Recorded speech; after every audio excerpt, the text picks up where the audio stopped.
We first visited the Lionel Archives in 1979 while researching one of our books. The archives had just been moved from the factory to this room on the second floor of Lionel's administrative building. Recently, we stopped by Lionel and asked John Brady, Lionel's former vice president of marketing, to show us around again. The archives is filled with prototypes, accessories, production samples, factory mistakes, mock-ups, parts, ideas which never went into production, and many items still in their original boxes, unopened to this day.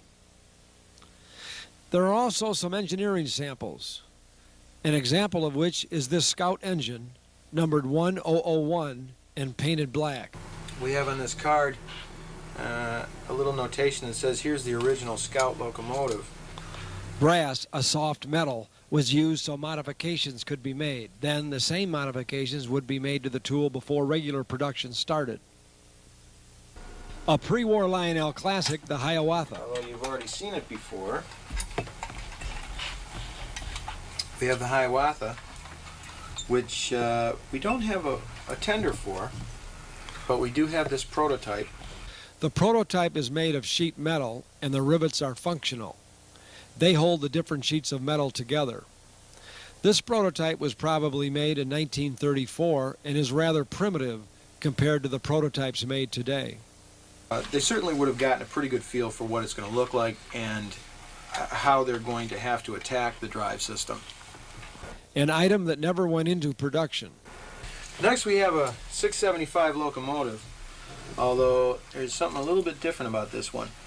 Every time this one turns a corner, you can see that the trailing truck hits a lever which makes the engineer swivel in position. There we go. I think I'll do it with my hand to make it a little bit more obvious. But he actually will look out the window. Clever mechanical operation. Very smart. Might you see that in the future? Well, you never know. Could be. We'll see just how how easy he is to accomplish, and maybe we will. You never know. I'm going to put him back here as a possible candidate for that. A good idea for an operating car. Here is a prototype, which I guess this is the right side. It says Pollock on it. I guess that must be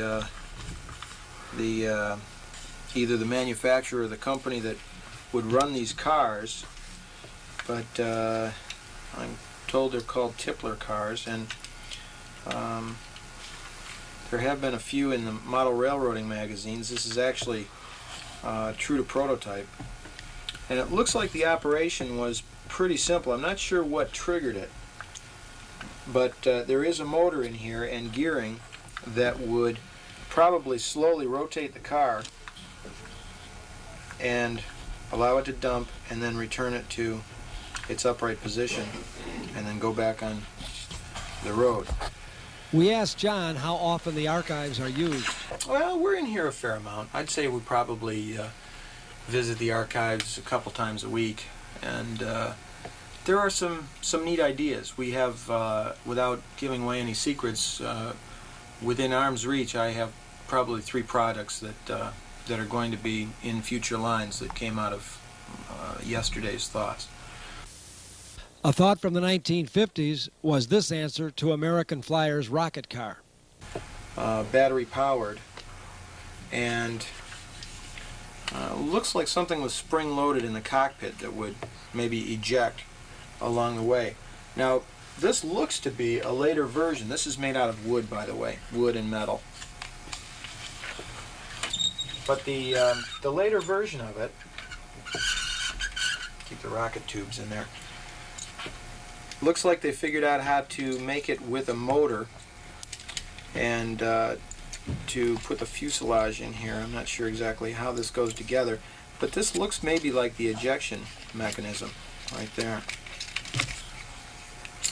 But it would appear that it never got past this stage. We don't have anything that's a looks like, works like that went past this, which usually in old Lionel you'll see the different stages of development.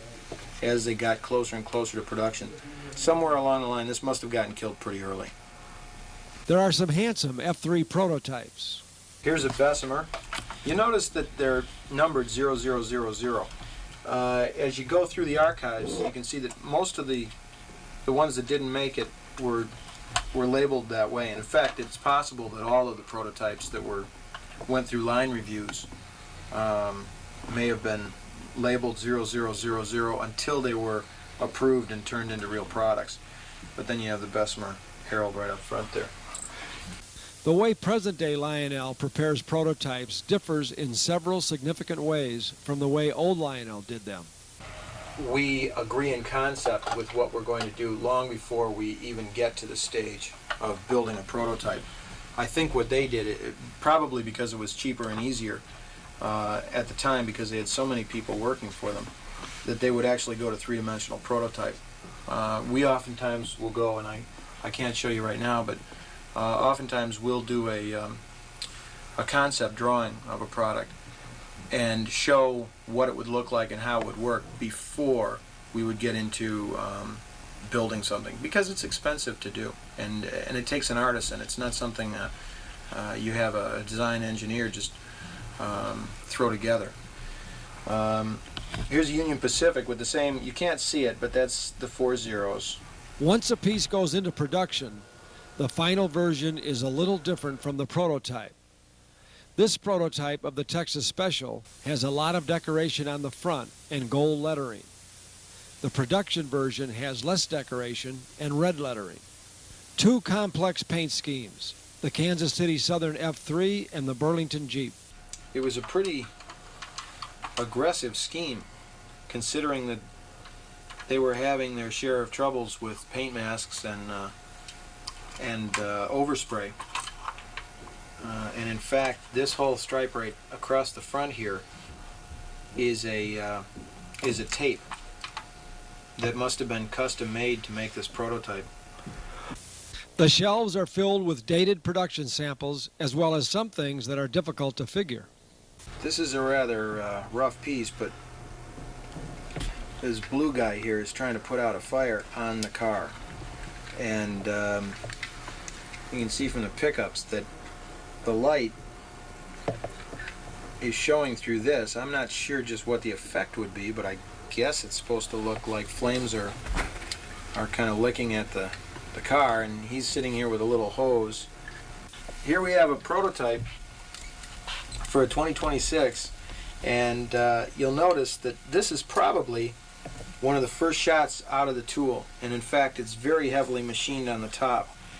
The parting line is obliterated, but so some of the detail, as was fairly characteristic of Lionel in the past. But interestingly enough, not only is this among the first shots, they had to gouge out some of the area here for the linkage. You can see that that's actually machined off. Somebody took a secondary operation to do that. But look at that. That whole drive system is all the first. I mean, that is not out of a tool. That's all hand machined. And undoubtedly, this was a looks like, works like prototype.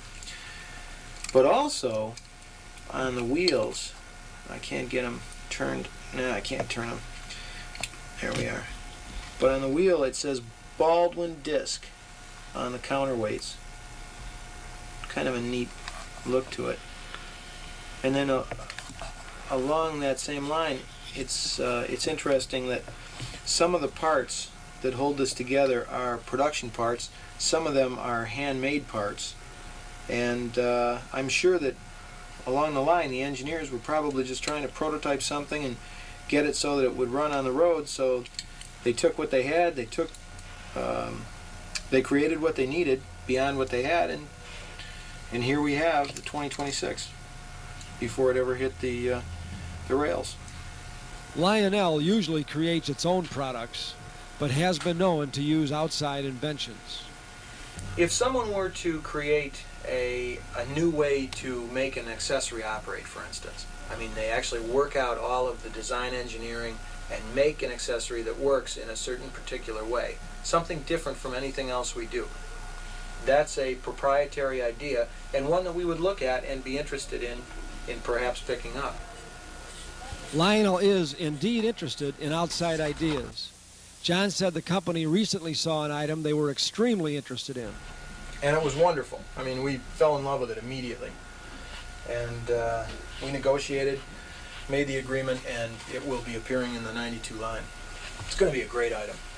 The Lionel Archives is an exciting place to visit. It could be a fantasy-like journey into a land of legends, but there is a harsh reality that intrudes. The Archives isn't really a well-stocked part of our company. We're stocking it now. We put 6 pieces of everything that we produce in the Archives. Not in this part of it. We have a new Archives over at the plant that carries all of that. This is all just the older stuff. But we're in a room that's probably 16 feet square. That's the extent of our old product. So if anyone has some old prototypes they'd like to donate, Lionel will be happy to accept them. Now, don't everyone jump at once. Actually, though, it has happened. This headset is the first donation that was made to the Archives from the outside. In fact, we tagged it, and it says military headphones donated by Ed Goldman, and then his TCA number. And then we put that it was entered into the Archives on February 20th, 1991. And there it says the first donation ever made to the Archives by an outside donor. Kind of an important milestone. Companies usually want their names on Lionel cars, but some don't. They cooperated, sent me the artwork on their packages, and we even got to the point where I had submitted early artwork that we had done in response to it, and it was approved. And we have a non-royalty paying contract in as much as we're able to with a lot of these companies, which I sent, and was in the process of being approved. I got a verbal approval because I was going to catalog at the time, and we actually shot this for the cover of the catalog. And then Kraft came back for no good reason, I'm sure, no apparent reason at least, and said, no, you can't use it. We're sorry. I know we've gone a long way down the road, but we're just not going to be able to work with you. So now I was stuck with a catalog cover that couldn't be changed and a prototype that had no use. So it ended up here in the Archives. And in fact, with the exception of a little bit of dust that's picked up over the interim, that's the way it looked. Would you like to take this opportunity to present to Tom and Jim a little token of your appreciation? Well, I'd love to, yeah. As a matter of fact, I'd love to give this along with many of the other prototypes to Tom and Jim for all of the great things they've done for us and the hobby. Thanks, John. My pleasure. Now I have to look for a job.